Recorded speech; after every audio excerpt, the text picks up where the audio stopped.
What's up, everybody? Welcome to another episode of the New Printing Press podcast. We have been on a bit of a break as I have been, simultaneously trying to get our company Pulpit AI launched and all the craziness that goes with that. But I can think of no better person to start up the podcast again with than the one and only Drew Dickens. So just a quick backstory on how I met Drew. A mutual friend of ours, Whitney Gossett, who is just a gangster. And I say that in the most complimentary of ways. And if I need someone to tell me the truth about things, that is Whitney, who I talked to. But I was chatting with Whitney, catching her up on what we were up to. And she said, you've got to meet Drew Dickens. And so she connected us, and we've been trying to make this happen now for a few months. And I'm glad we could finally do it. So Drew, welcome to the New Printing Press podcast. Michael, it's an honor, and thank you. You read that just as I sent it over to you. So thank you for that introduction. And I love the name of the podcast, New Printing Press. You can't have a conversation about AI and spirituality without bringing up Gutenberg. So right. Nice tip of the hat.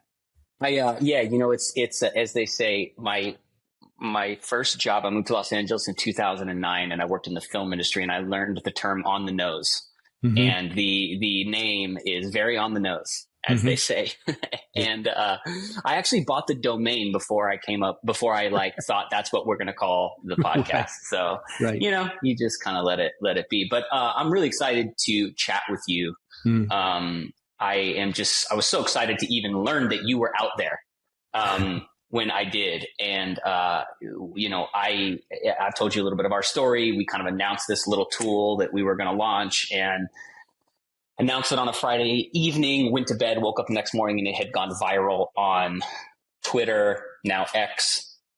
And I didn't realize that I had just stepped into a hornet's nest. And it has been a ride since then. So, why don't we do this? Why don't you just give us just a quick background, who you are, what you've been up to, and then maybe talk about some of the recent work that you've done around artificial intelligence, your dissertation, and kind of what even got you to the point of going, man, this is something I really want to look at and study.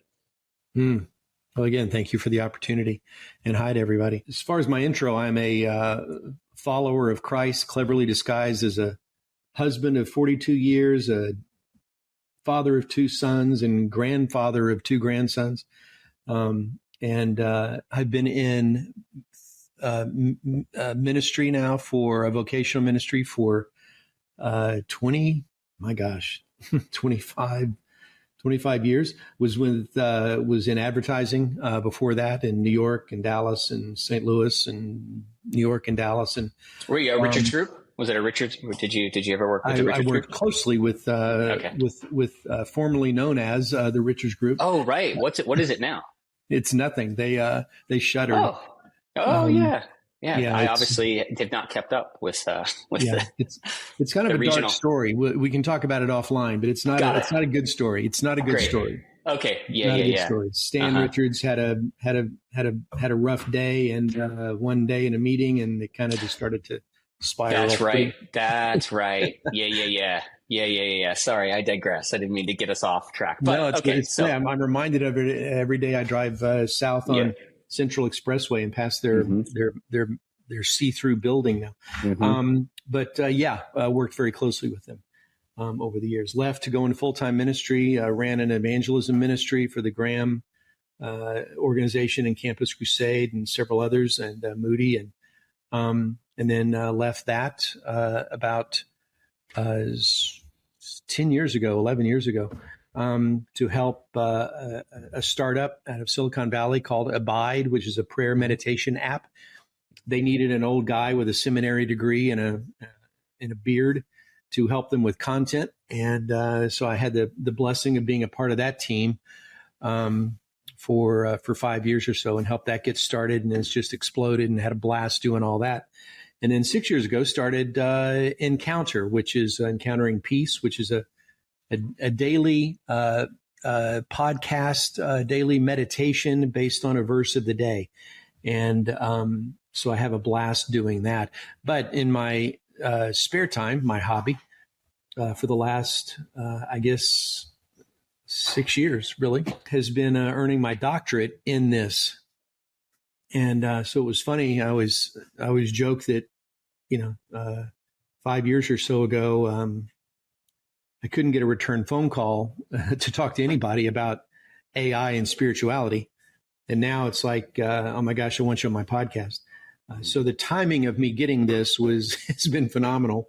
I do need to send a thank you note to Sam and the team at OpenAI and everybody else, Zuckerberg and everybody else, for kind of timing releases around me getting this doctorate. But so that's what I've been doing, is writing about this space of generative AI and its effect on spiritual direction, divine inquiry, and so that's what I've been doing.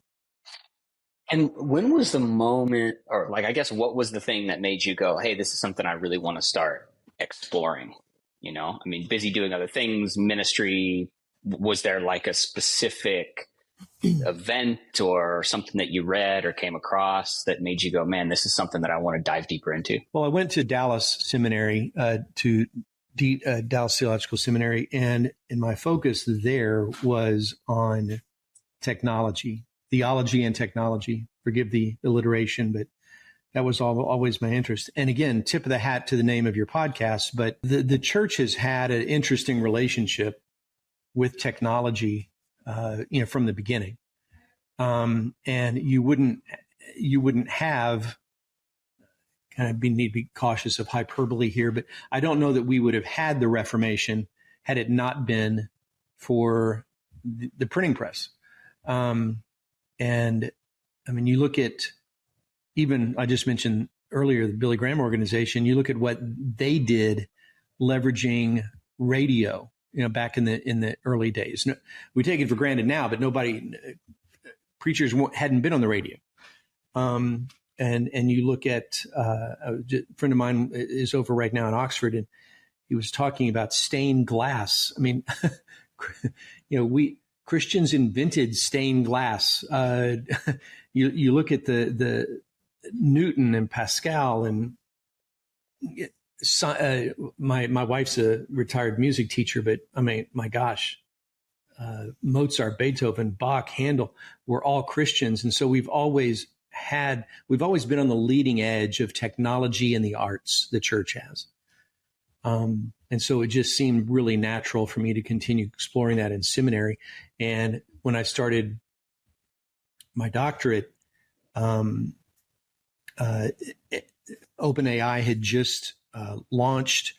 It was kind of the newest thing on the block. And so it just became an easy transition for me to continue my interest in technology and theology. And remind me again, I know you told me when we spoke last, what was the kind of the topic or the title of your dissertation? Because it's it's a very specific study into spirituality and generative AI, correct? Yeah, it's an exploration on the effects of generative artificial intelligence on spiritual direction and divine inquiry. So the two aspects of that really interested me was spiritual direction, which is not by any means a new field, but it's becoming more and more popular now. Spiritual direction, spiritual guidance, meeting with someone as a mentor to offer that kind of direction and guidance in your life. And there's a lot of different seminaries and schools now offer that as a license or a degree. And so what does it look like when I'm able to turn to a generative AI chat platform and have that kind of discussion? What happens when ChatGPT becomes a spiritual director? And then likewise, divine inquiry is, I mentioned the church's relationship with technology. It is not, it's often in Scripture that we are given access to the divine through material objects. So, for example, Exodus 25, I believe, is when we start seeing the Ark of the Covenant. So we're given directions on how humans build a device that's able to inquire with God into a transcendent space. So we're using an earthly device to communicate with the transcendent. So it's not unusual. Nearly every aspect of the temple is that way, is elevating us, using a man-made device to elevate us into this transcendent realm. Stop me because I can ramble on this. This is great. The aspect of it that has always really blown my mind, and we just don't talk about it a lot.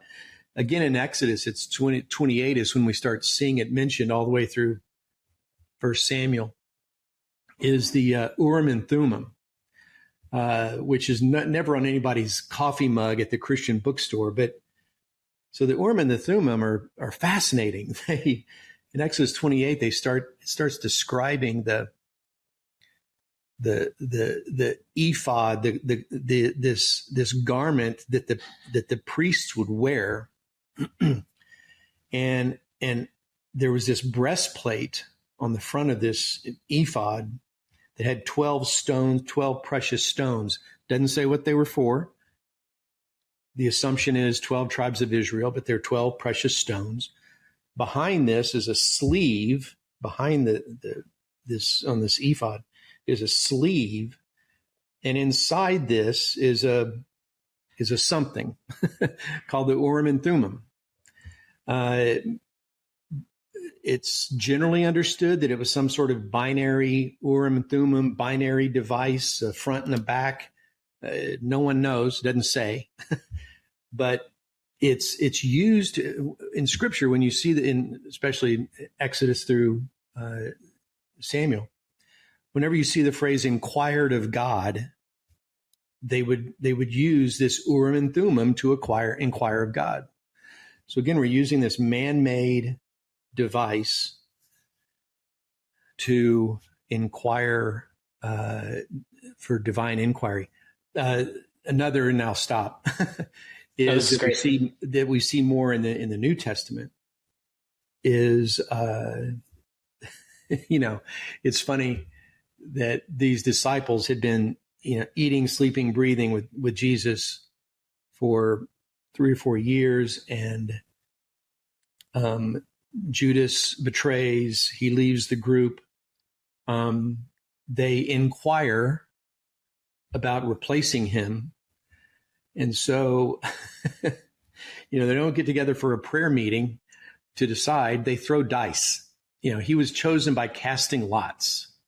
So again, we have dice that are used to God, show us now what to do. And we even do it now, but we don't think about the words. We will say things quite casually of, man, I was praying this morning about whether to do this or this, and I got in my car and this song came on the radio. Or I was driving to church this morning and I saw this billboard. And so we use that quite naturally. I spoke to someone, I told you I would stop, and here I am. But anyway, the last example is I had this conversation with someone a couple of years ago where they were kind of looking at a binary, Lord, should I, shouldn't I thing. And they were in their car praying about it. And a bird flew over the top of their car and over the windshield and veered off to the right,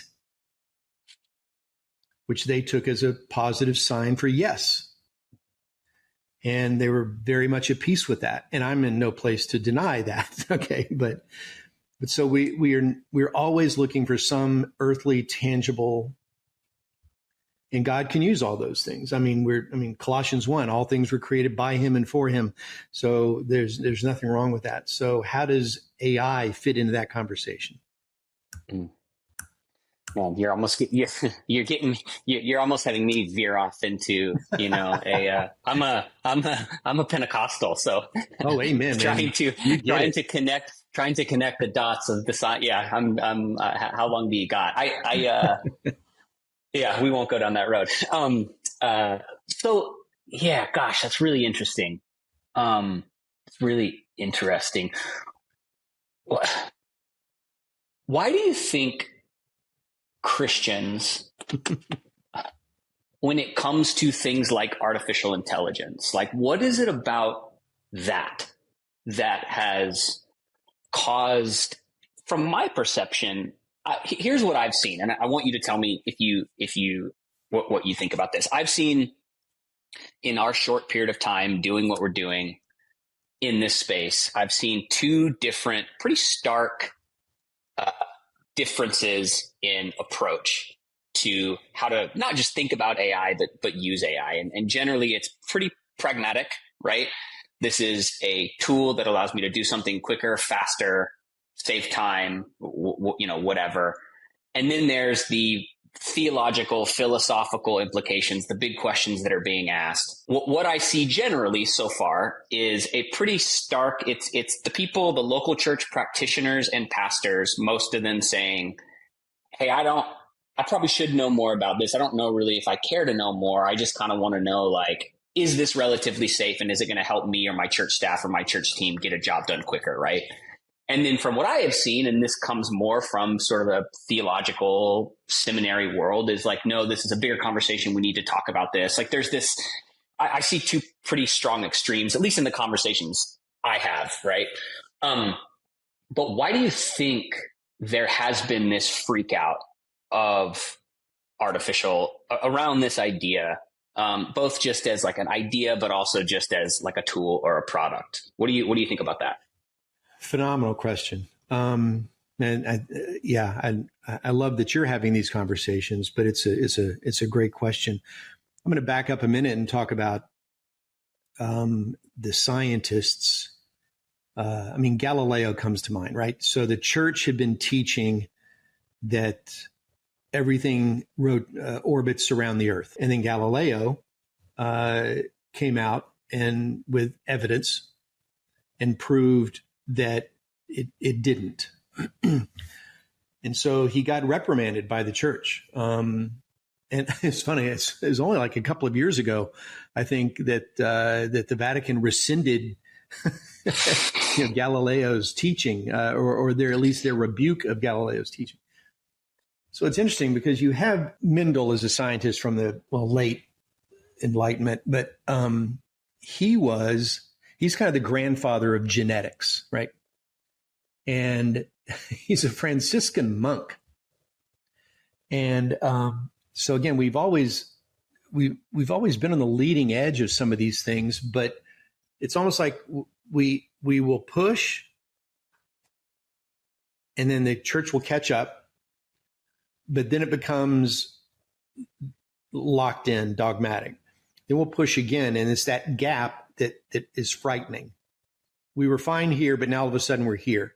And so we're always kind of catching up, and we see it in music, the pushback.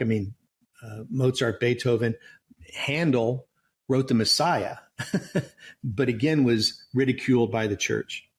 And so I think there's always it's that gap between we're comfortable where we are and we don't want to change, but then we see some new technology come around.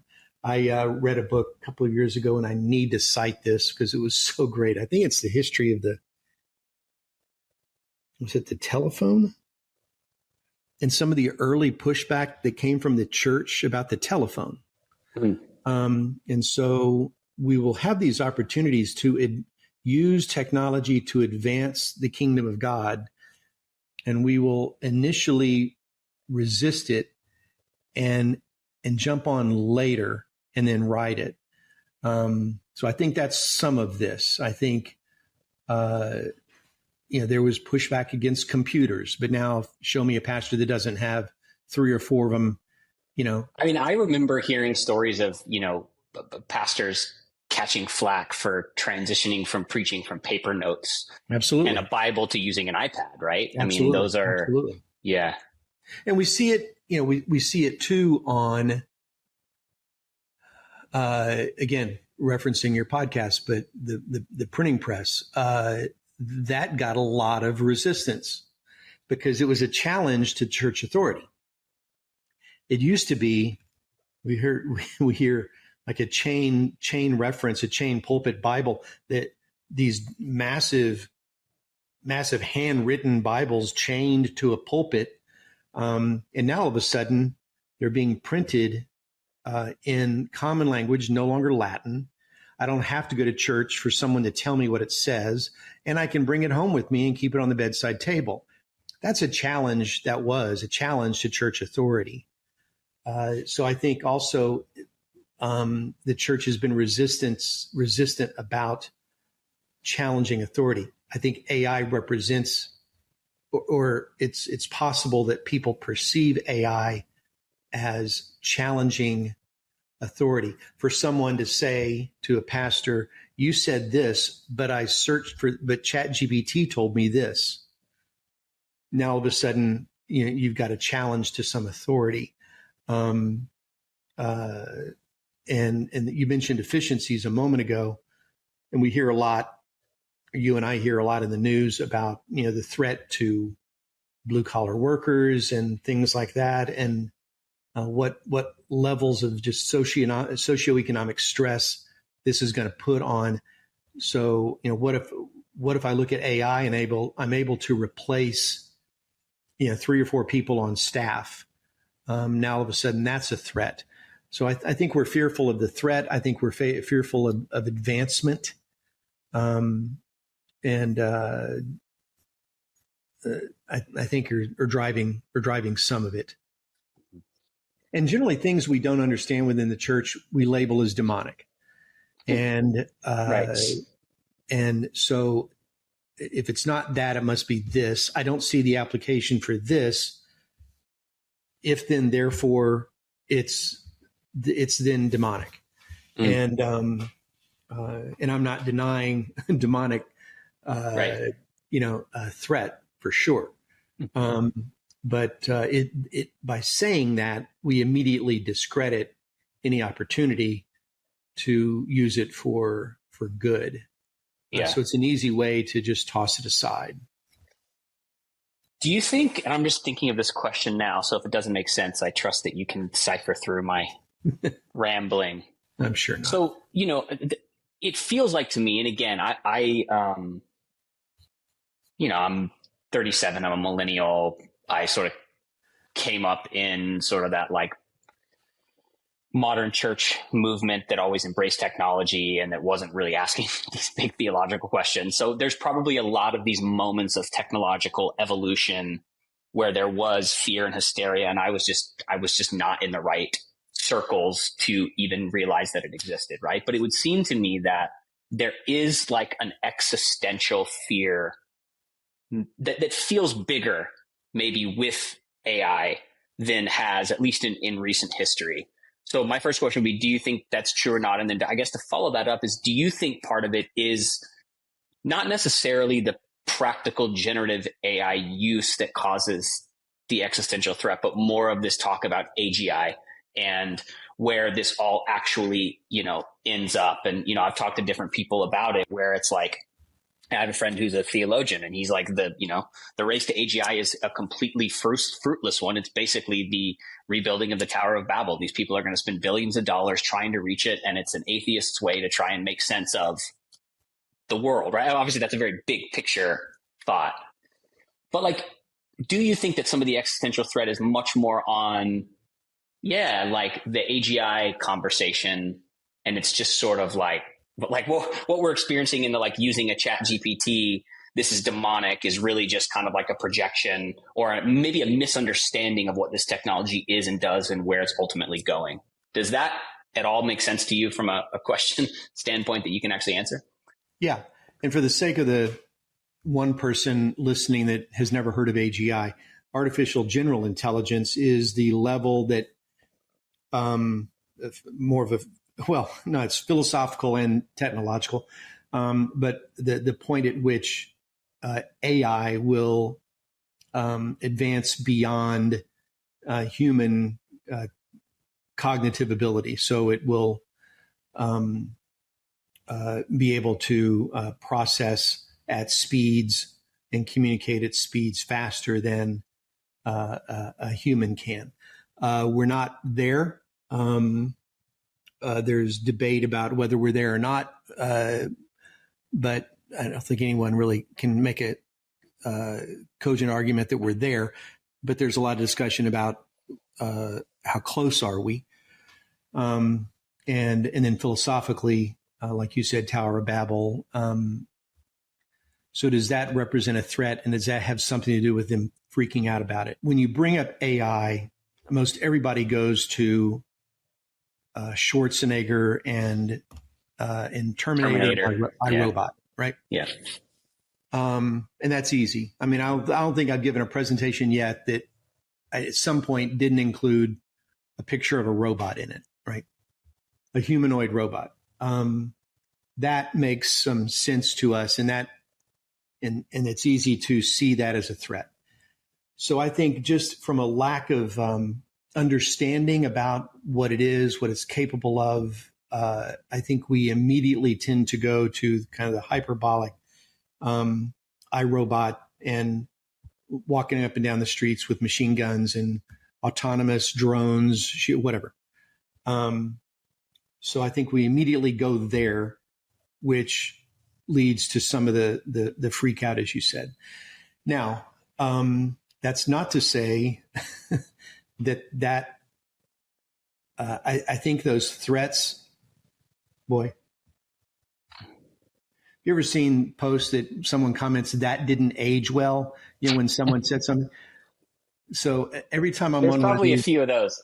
It's the beginning of the Dallas Cowboys football season. Everything I say will not age well between now and the end of it. Yeah.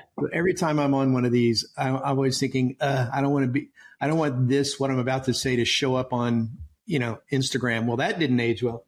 So what I want to say is, I don't think that's a looming threat. But I'll add a caveat to that just in case someone edits this. I do think AI poses an existential, even civilizational threat.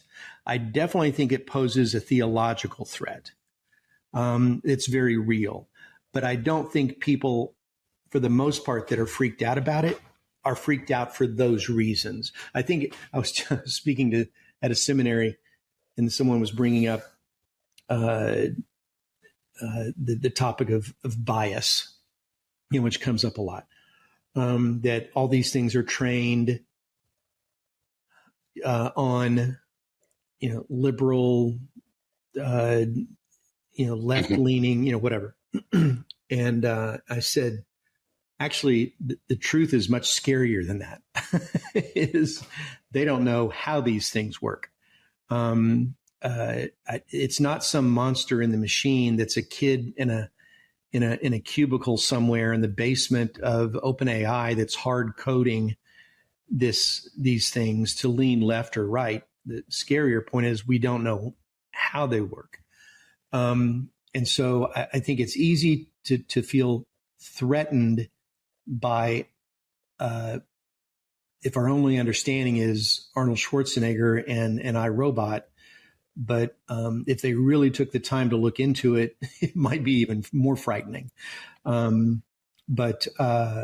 I do think some of it is misplaced, but I do believe it does represent an existential threat to us.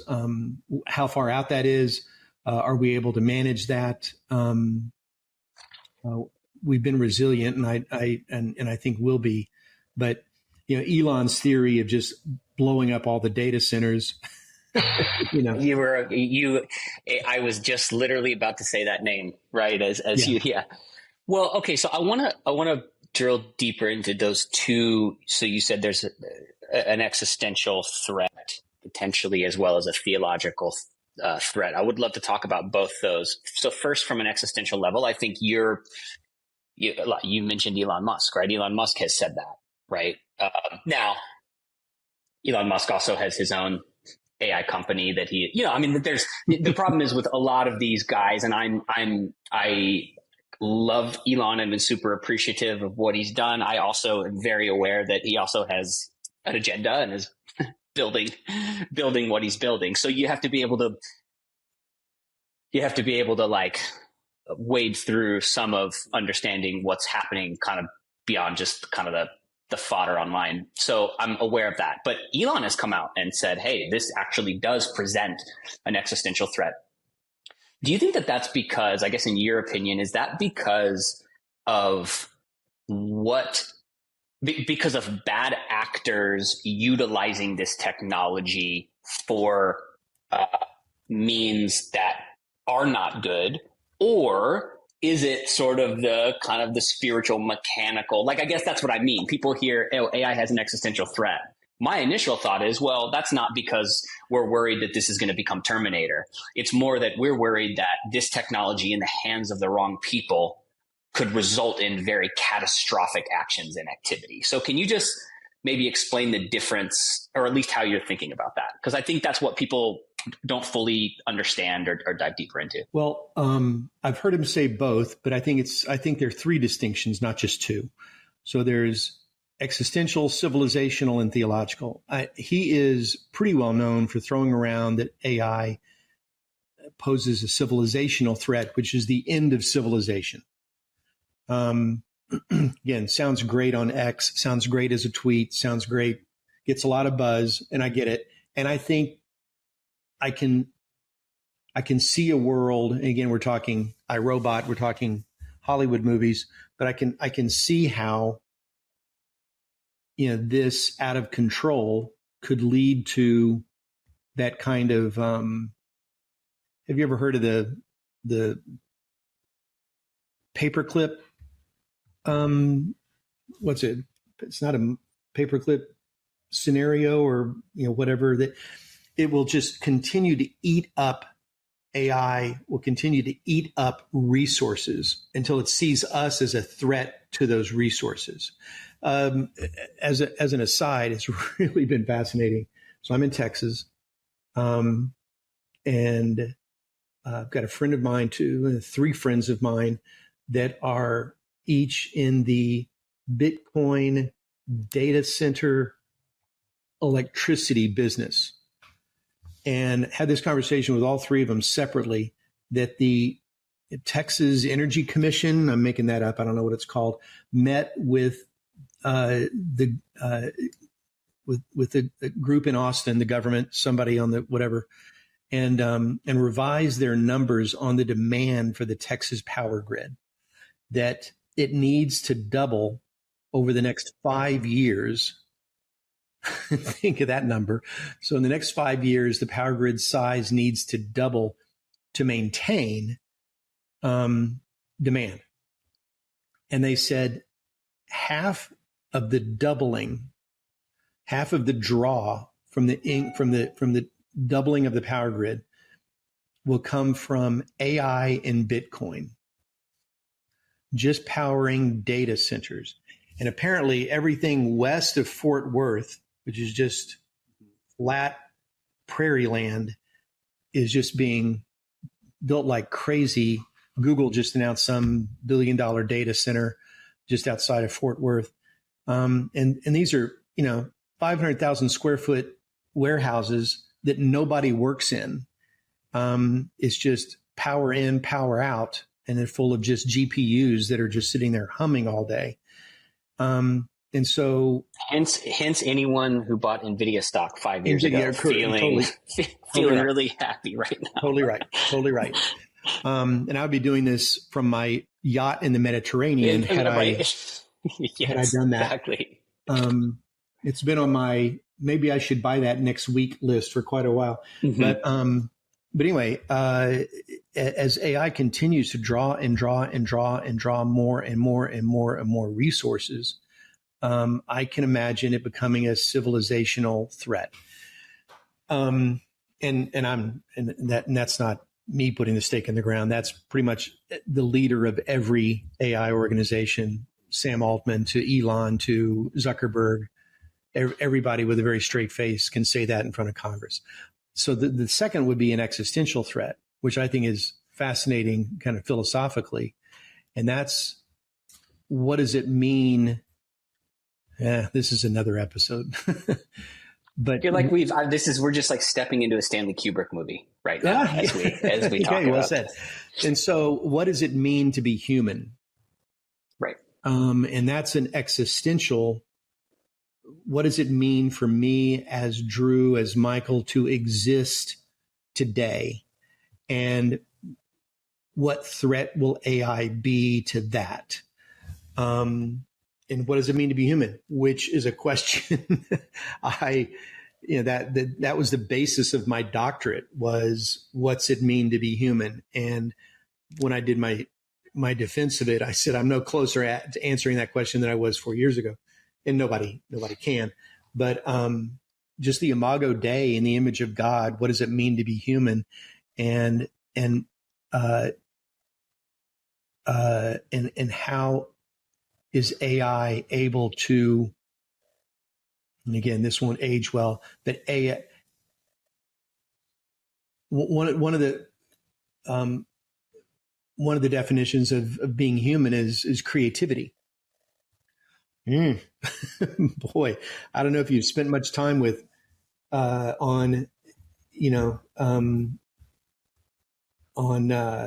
Leonardo, or boy, it can get pretty creative, or have it write a sonnet and things like that. And so is just the existential threat of what does it mean to be human? What about me having, and we're already seeing this, but what about me having a relationship, a conversation with Facebook? Launched AI characters on their Llama platform maybe 6 months ago, and the average person is engaging 6 hours a day with a chat bot. We can't have that exist without it eventually quickly becoming an existential threat to what it means to be human. And then the third would be just the theological, which I think comes out of that conversation of, regardless of whether the AGI conversation is fascinating to me, because whether or not we hit AGI, I think a better question is whether we perceive something to be or to represent an entity that's equal to or exceeding my cognitive ability. So if I think it is, then it is. And so AI isn't a pastor, but does it matter as long as I perceive it to be? AI can't be a spiritual guide, but it doesn't matter if I perceive that it is. And so I think the theological threat is really, really interesting as well. Yeah. Theology meaning the study of God.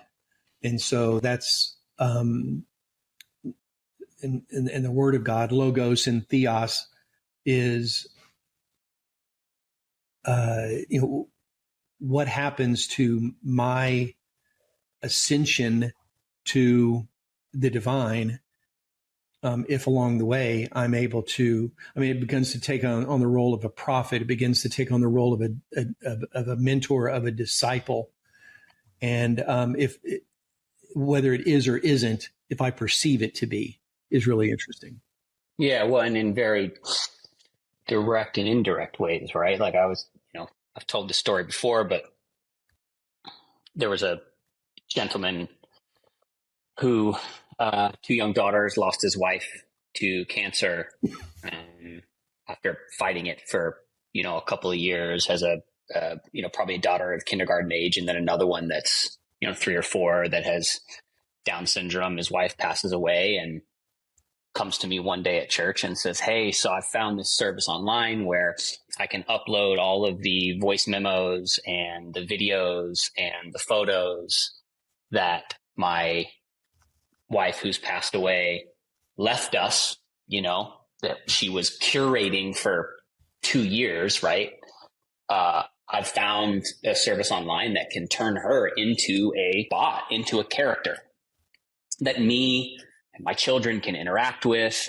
And I remember kind of for the first time going like, oh, wow, pastorally the implication. So there's like theological applications, but then there's like really strong pastoral applications as the people in our churches sort through, all of this stuff. And that's why I do get the fear and I do get the trepidation and I do get these big picture questions, but there's also this tension of there are actually just these very practical tools in the world that pragmatically help with everyday tasks. How do you think like Christians, or how have you sorted through holding those tensions? Like, hey, here are the things about this that freak me out, or that are cause for worry, or that do open up really big questions or complications.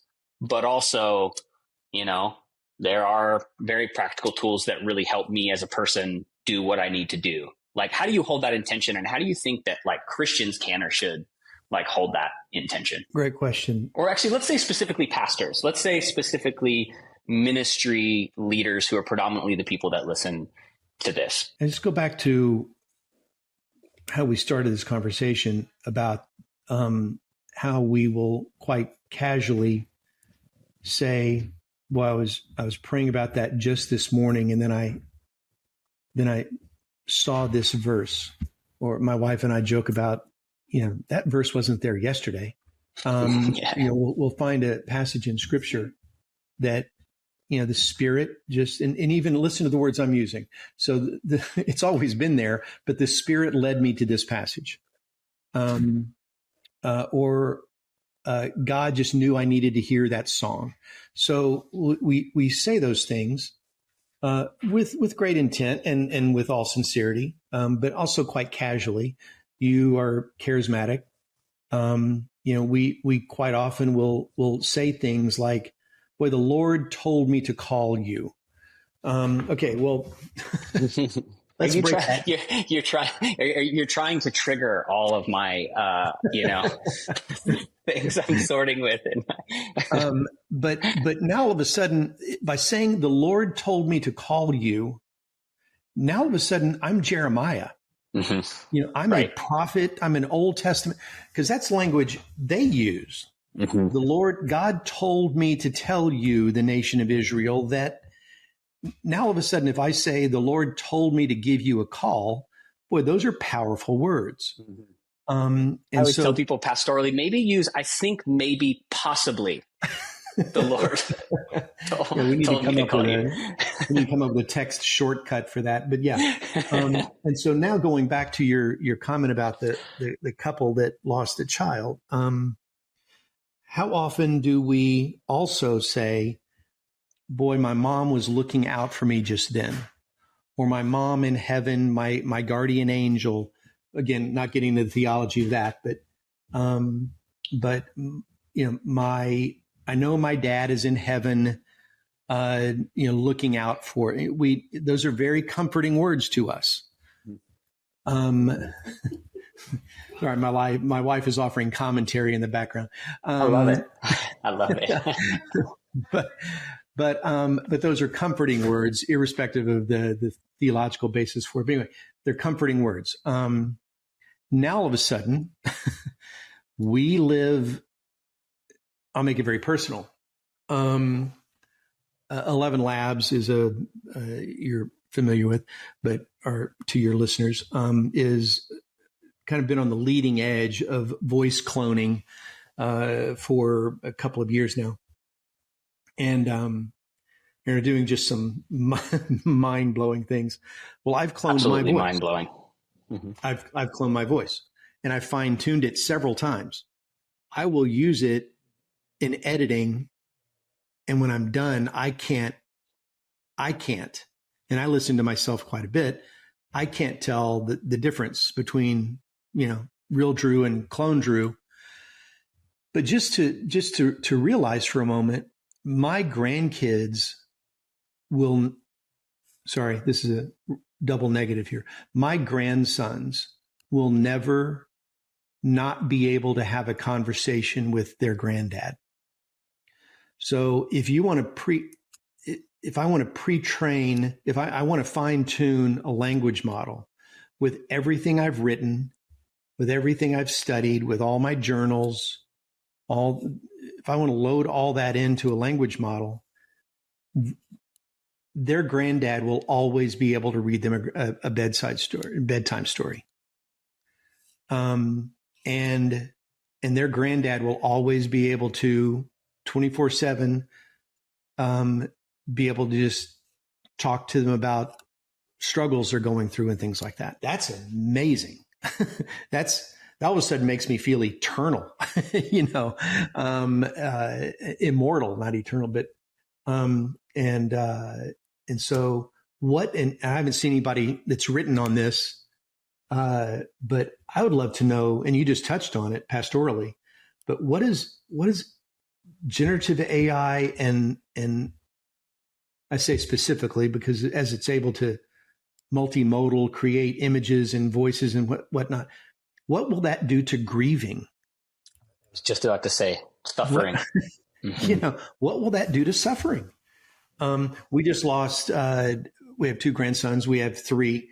One of them we have an 18-month-old grandson that just passed away 4 months ago.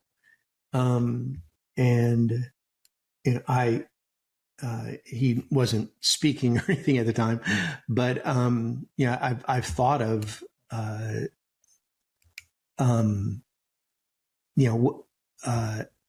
what will this do to the grieving process if I'm able to? Both my mom and dad are walking streets of gold right now, but haven't thought about cloning my mom's voice and my dad's voice. I've got them on audio. But to have that conversation, what does that do to the grieving process?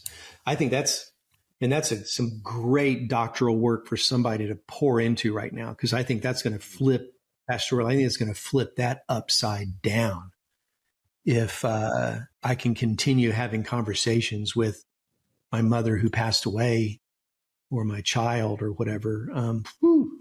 That'll blow up. It's in these conversations that make me go, and I'm gonna take the kind of bigness or heaviness of what we just talked about, and I'm gonna try and maybe put that up against the arguments and the conversations that I do see happening in the church. And this is where, as someone who has basically been in quote unquote pastoral ministry since my young 20s, this immediate conversation about AI in the church that is so being dominated by how exactly do we use this practically? And I'm not like talking on a book here and trying to talk preach my own software solution. But what I am saying is, like, should a pastor's audio of a sermon be turned into a blog post? Let's argue about that. Let's argue, let's argue about all these other things that are like very, very basic, like very fundamental uses of something. I feel like there's a lot of conversations pastorally in the church about that. And I feel like I've been kind of the one beating the drum going, no, the conversation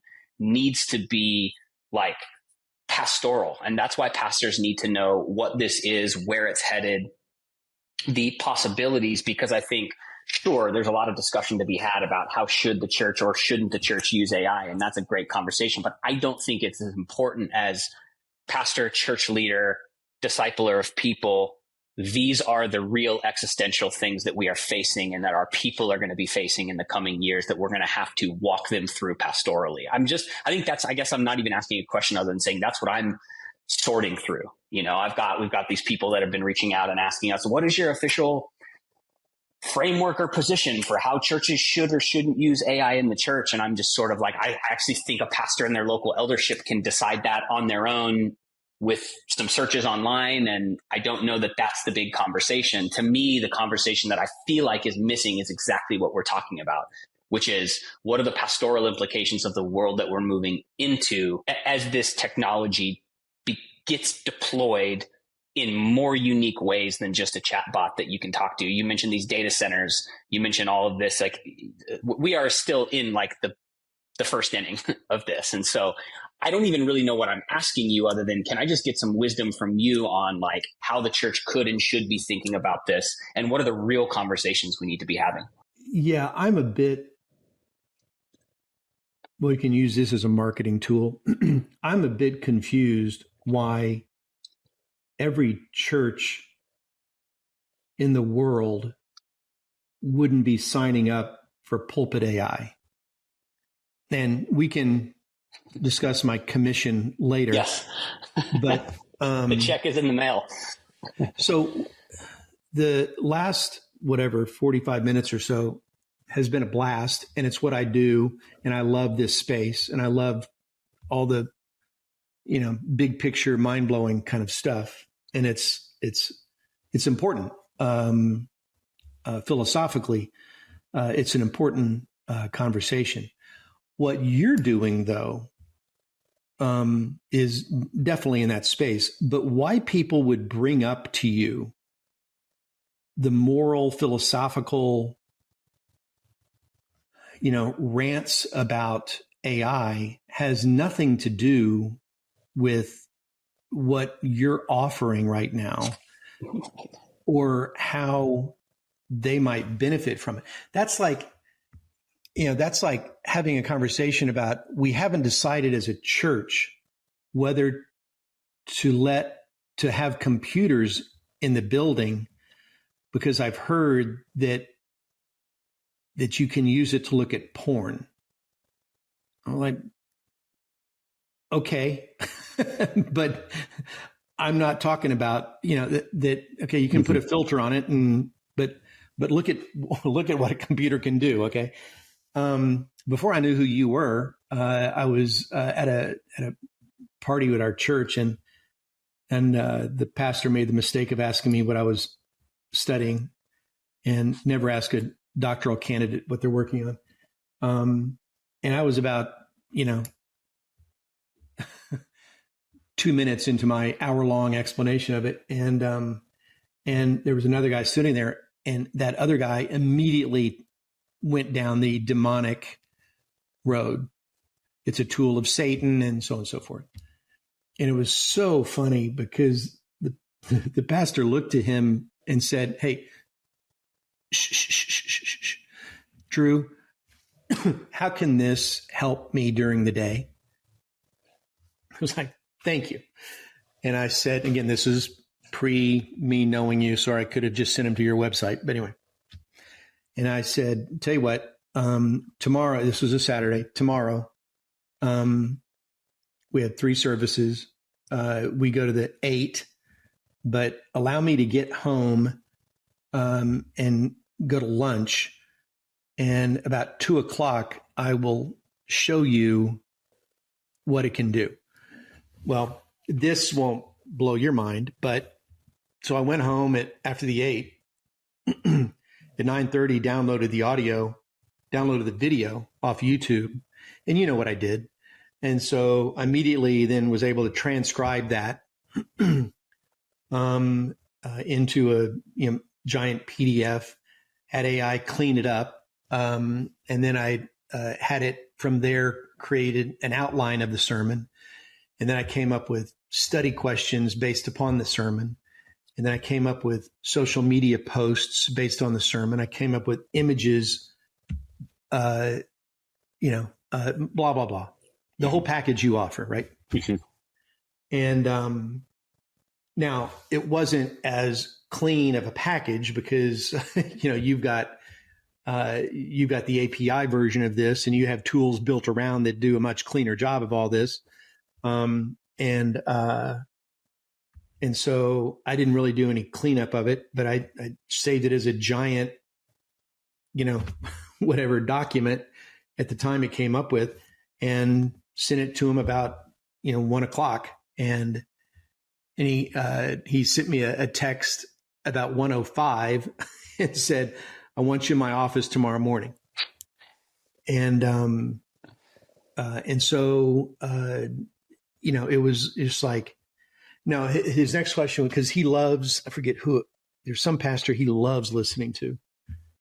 And forget who it was now, loves listening to him.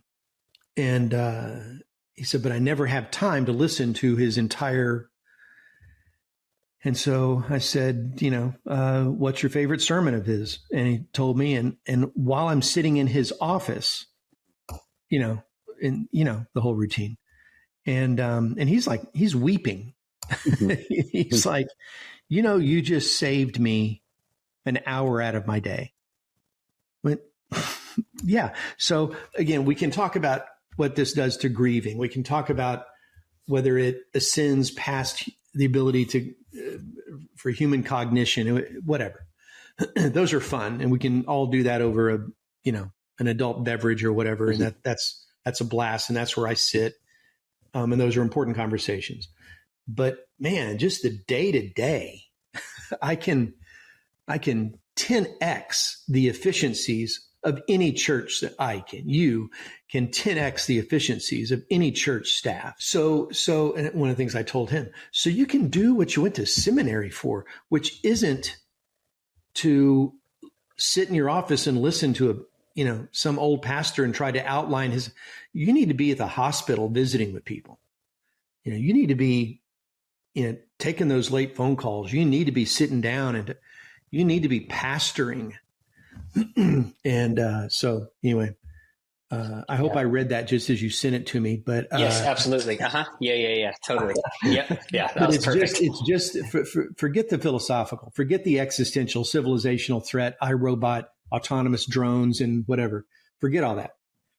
I can turn a sermon. You can turn a sermon around into a tool to advance your calling in God's kingdom, instantaneously. I don't know what your turnaround time is, but and so you can do what you're called to do, is to me a easy pitch. But unfortunately for you, I think it's getting clouded by a lot of Schwarzenegger movies right now. Mm-hmm. Yes, yeah, so true. Do you have a few more minutes? Can we? Sure. You good? Your longest podcast in history, but yeah, I've got a few more minutes. We love it. Yeah, I love it. Okay, so we got to do this again. I think we got to figure out a way to do this more often. And you're such a resource to the body of Christ and all of this. So just thank you for selling Pulpit AI. Dude. Yeah, exactly. Every time you need new marketing. Exactly. Exactly. We need a good sound. We need a good sound bite. So no. Let's switch for a second to just kind of some of maybe the current cultural zeitgeist, if you will, around some of the sort of like the more like local, the more recent stuff that has happened, right, in AI. It's funny because, there are like AI newsletters, and I follow a handful of those where it's like, this is what happened today in the world. Some of those are, these are the companies that raised venture capital today, which is, I still find it insane that we're seeing literally billions of dollars a week being deployed into companies that have not made a dollar of revenue,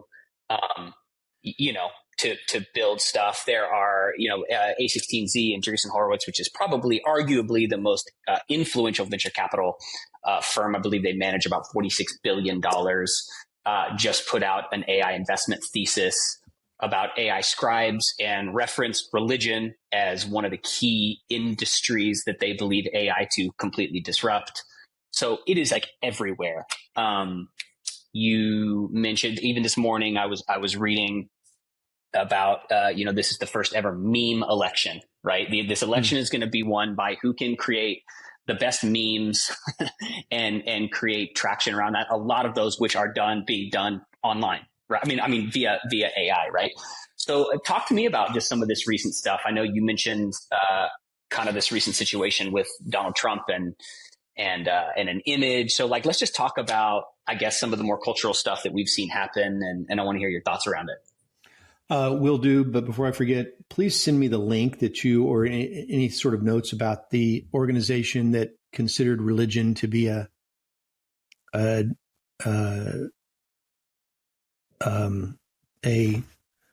group that's under some threat. Who was it that said that? No, they are. They would be. The thesis there was AI unlocks basically a new market. Basically, it opens up the religious market for disruption. Anything you got on that, or if you can find a link or anything, could you, or who it was that said that or something? I mean, I would love I'd love that quote. Yeah. So, before you lose half your audience by mentioning politics and Trump and Kamala, this isn't a political statement, but I was I'd heard several months ago that AI will achieve its age of adolescence during this political season. I don't think we've seen a ton of it, or at least we haven't seen it used in a surreptitious kind of bad actor way, but or that I'm aware of. But there's been some, but not in a disruptive kind of fake news way. But Trump said something this past weekend that really interested me. If your listeners recall the story, Kamala was in Detroit and at holding had a rally or something in an airport hangar. Yes, I do remember this. Pulled up her plane had pulled up in front of the airport hangar, and she was inside doing the rally,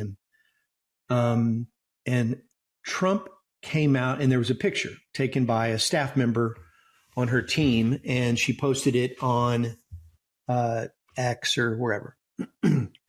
So Trump then came out and posted it on X or Truth Social or wherever, and said, "That's a fake image. She AI'd it," which I'd never heard that word before. I love that word. Well, and I remember now the photo was going around, and the theory was you couldn't see the reflection of the people on the plane, right? There was, that was the back and forth. Yeah.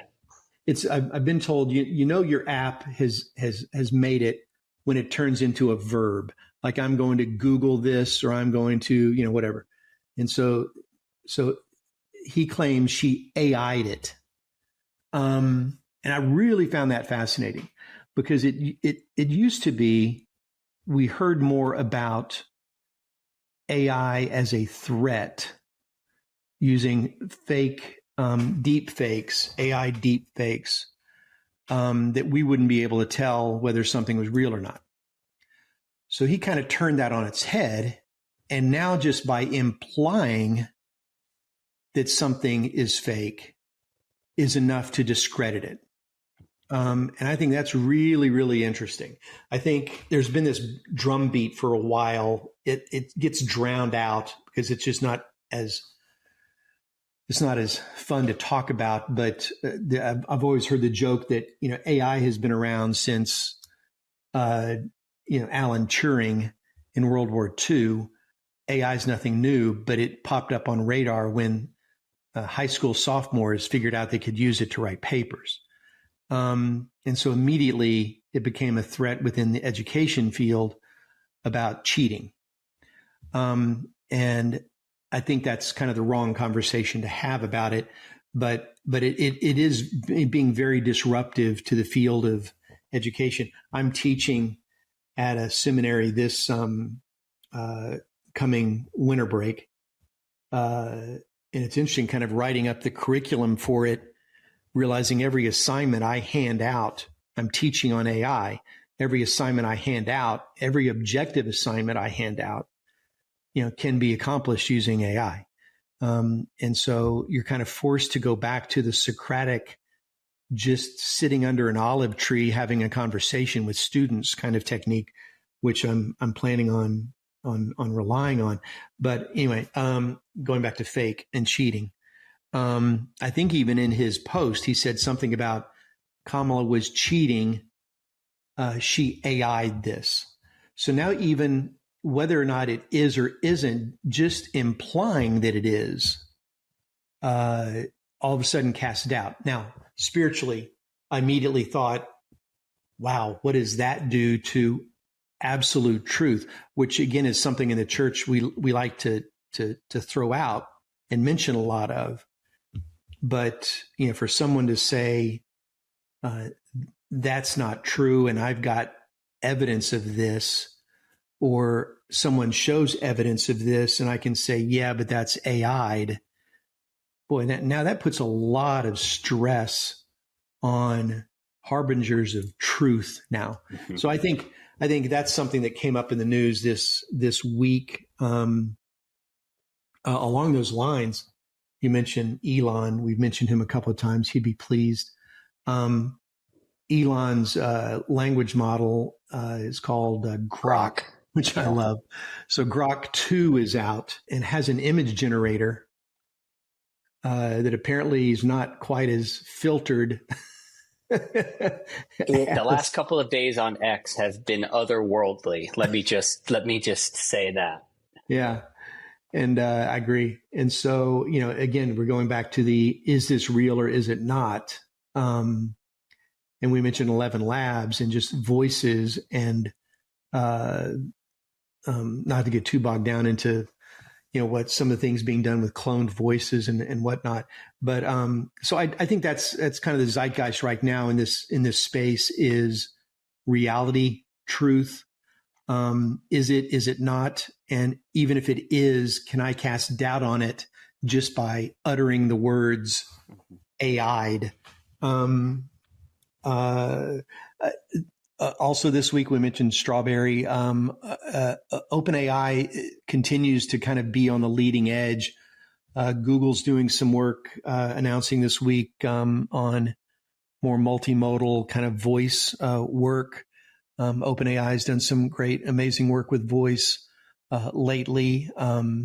But there's some rumor that OpenAI, which is currently running 4.0, or not 4.0, 4 Omni, is going to be coming out with maybe 5, kind of a code name Strawberry is what it's called. But, and, they apparently, I don't know if you've heard more about this than I have, but they apparently updated 4 Omni this week or last week, running a new model underneath it that I'm on it every day. I'm sure you are. I know you are.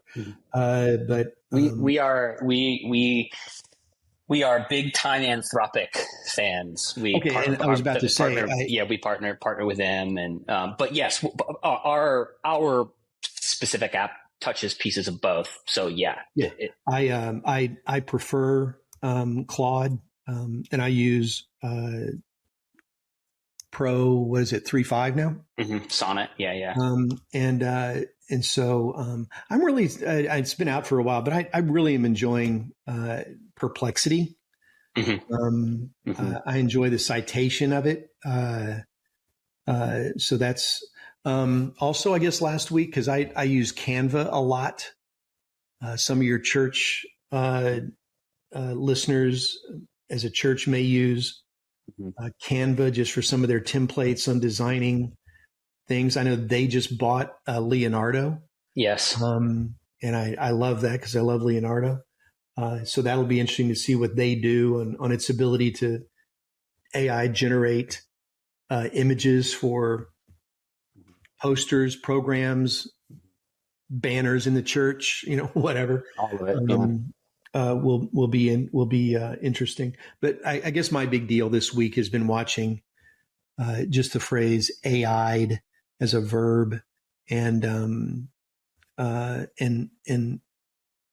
what will that do to our ability to process truth? Our oldest son is an attorney. And, it's been interesting kind of in that field, watching them dance around AI as evidence, because, AI can generate a video image of me robbing a liquor store, right? Or not robbing a liquor store. And so just standing in front of a jury going, is that real? Is what I think would be fascinating listening to law schools right now, defending the use of AI evidence. And what is AI evidence? It came out, I think last year or so, an attorney got slapped pretty hard by writing a brief that he submitted to a judge that was entirely written by AI. And I don't know if it had some hallucination in it or something went weird, and he confessed to the judge that he didn't write it. And our son has told us that there's several judges in Dallas that have issued statements. I think there's one he mentioned that came out just flat out and said, I will not accept any document that was written by AI. Everybody kind of blew up over that. First off, you've got no right to tell me whatever. And so then it became a game of percentages. Well, you can't submit a brief that's more than 50% or whatever, 40%. Right. How about 35%? Or at least it's got to be proofread by a human. It was just really interesting kind of watching this judge go back and forth on, what content will I accept? Yeah, that's, man. Gosh. So yeah, it is a fascinating, it is moving at such a pace that it is can't take a week off. Difficult to keep up with. I know that is so good. Well, cool. Well, Drew, thank you. Thanks so much for taking the time, to chat with us. We'll definitely have to do this again for sure. We just really appreciate you taking the time. Appreciate the work that you're doing, appreciate the perspective that you bring. And so thank you. Thanks for going ahead of us and doing this work so that we could learn from you. Hand in hand, nobody's leading this race right now. Do you ever listen to Lex Friedman's podcasts? I do. Yeah. Well, his are like 4 hours, so this wasn't bad. Yeah. Yes, exactly. The latest Elon one was like 8. I saw, I was like, I just can't do the 8 hour. There's a place I drive to quite a bit. It's about 3 hours away. So I love doing that, listening to Lex, because you can, you know that it's going to take all 3 hours, but you're going to pull some great stuff out of it. Yes. But, you can't take a week off, man. It just changes every day. And so I applaud you for offering these. If you can just keep them focused on the real thing. I applaud you for offering these tools. It will increase efficiency and allow pastors to do what they're called to do. Yeah, thank you. I appreciate that. Before we close, where can people find you online? Is there someplace? I know you've got a bunch of content that you're working on now and stuff that's going to be coming out, stuff that comes out. Where can people find you online? And yeah, thanks for asking. So the daily that I do is on every podcast platform. You can go. It's just Encountering Peace, and I'm also got a YouTube channel, Encountering Peace. My wife jokes that what I do for a living is put people to sleep, and it wasn't my intent, but apparently that's what I do. So I've got a huge spike every night from 11 to midnight. But this it was about a 15 or 20 minute daily meditation on a verse, but then it started getting longer and longer and longer and longer and longer. And I posted something last Saturday. It was 5 hours of just kind of resting in the presence of God and verses and prayers from Scripture. And so encounteringpeace.org and or Encountering Peace on your favorite podcast platform. I'm going to listen to that. I'm going to listen to that tonight. That'll probably do much better for me than the Lex Friedman and or other podcasts I fall asleep listening to. Meditate on the word both day and night. That's kind of my love it. Helping people attain that goal. I love it. Well, thank you so much. We will definitely have you back on, and we really appreciate it. And good luck with your launch. I'm excited for you.